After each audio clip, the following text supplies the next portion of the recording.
Burnout in the workplace is through the roof. We have technological advancements, economic uncertainty. Companies aren't losing team members to other organizations, they're losing them to mental health. Remote work is blurring the lines between work and personal life. We could all use a good laugh. Louder, come on! Just Mandy!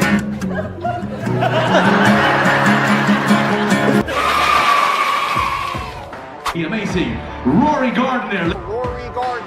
Rory Gardiner, let's hear it more. I started in the corporate world as a software consultant working on multi-million-dollar projects. By day, it was emails and meetings, and by night, I was moonlighting as a country singer. Once my employer heard my songs on radio, I thought I was going to be fired because my life didn't revolve around the company.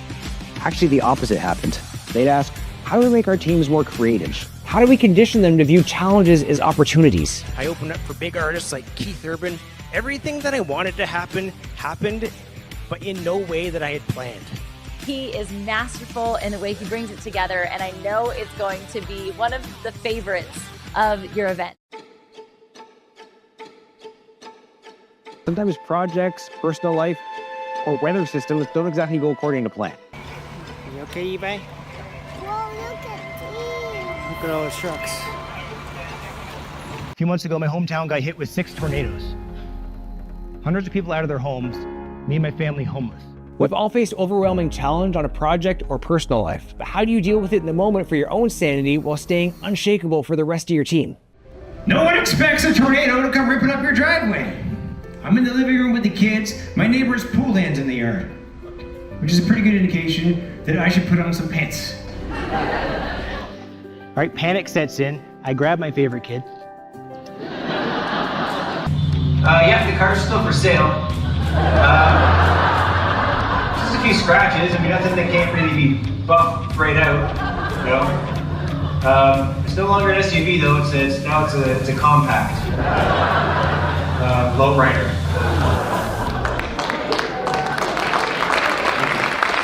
Given my prior experience in the corporate world, I address real challenges your team faces, and I demonstrate practical strategies for building resilience. Going through an experience like that and then coming out on the other side gave us the tools to deal with the unexpected and successfully navigate future challenges that we had to overcome. He shocked and awed me, and I didn't even know fully what to expect until he started bringing together his music, his words, his comedy, and it literally drew the entire room into focus. The entertainment industry is notorious for intense pressure, evolving trends, and unpredictability.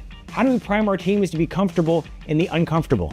Right, I had to put myself out there in order to create the opportunity for myself. Figure out what went wrong, grow as a result, and try again.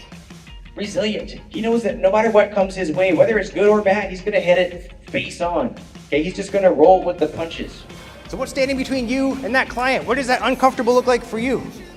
I was conditioned to put a positive spin on a negative situation. Like, that kind of bravery is how he's built to deal with a situation like that. Imagine a session where your audience isn't just learning about burnout and resilience, but experiencing a solution in that moment through laughter and connection.